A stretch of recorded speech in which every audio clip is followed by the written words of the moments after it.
Welcome to the Behind the Drapes podcast. I'm your host, Expo Rich. We are recording here at the SISO Leadership Conference here in Indianapolis, and I'm joined today by Tommy Goodwin, our ECA rep. And thank you for being here today, Tommy. Rich, I appreciate the opportunity. I feel like this is our time to take all the conversations we've had over the years off camera and actually do it on camera. I like it.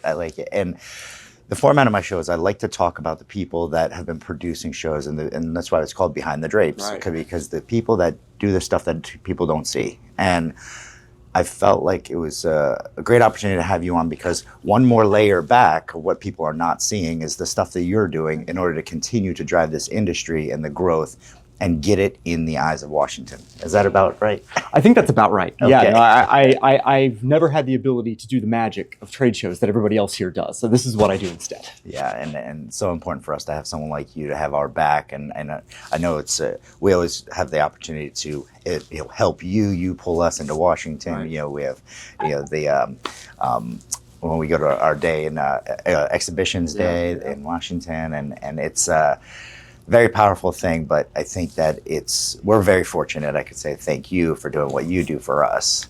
It's a wonderful story to be able to tell policymakers, because there's so much good work this industry does. Mm-hmm. This industry does so much to benefit the communities that it works in, the workforce, the local economy, the national economy, and it's a really great story to tell, and it's a lot of education, but it comes through pretty well. What's our most recent economic impact as far as global?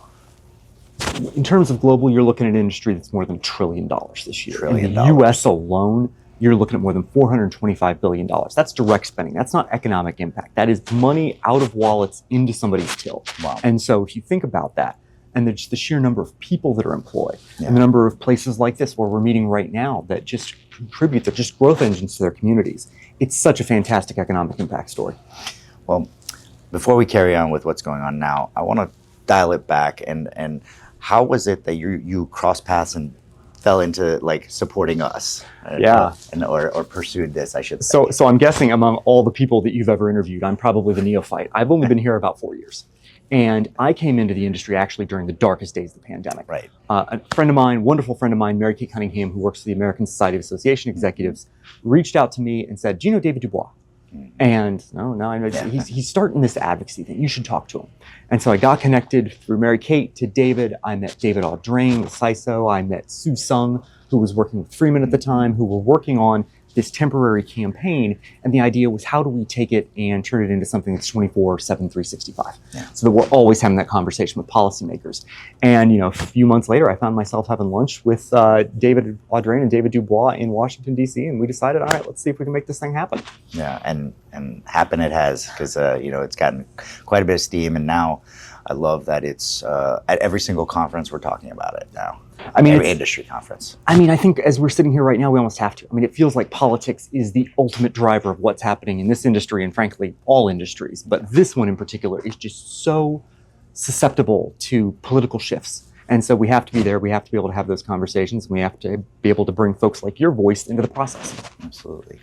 And in developing your career and your voice and the things that, I'm sure that's going to be completely different than any of my industry people, but who's been someone influential in your life that has driven you to get to where you are today? The fascinating thing about when ECA started, so we ramped up in February of 2021, and this was a point where there wasn't much going on in the industry at all, and I was brand new into the industry. Right. But the ECA board of directors, we had these heavy hitters. We had Hervé Sedki, we had Bob Priestat, just so many, Doug Emsley, so many just legends of the industry who had time on their hands. Right. And I got my PhD level education in the trade show industry from those folks. Yeah. I had Bob Priestat walk me through what it meant to be a general service contractor, what margin pressure looked like, why things worked the way they did. I had Hervé Sedki sit there and walk me through everything from launching a show to what an acquisition multiple looked like.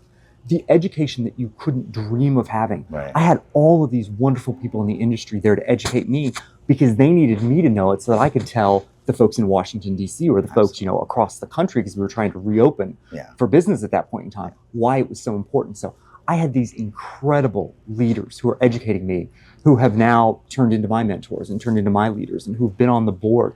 guiding what ECA does and shaping it into what it's been today. So it's, an incredible, fortunate moment that has just benefited me for years and years and years. Yeah, you're right. I mean, that is a group of legends there, and I didn't really think about that. How it was perfectly timed to make this shift because even like my own company, as we were pre-pandemic, everybody was actually at their busiest, right?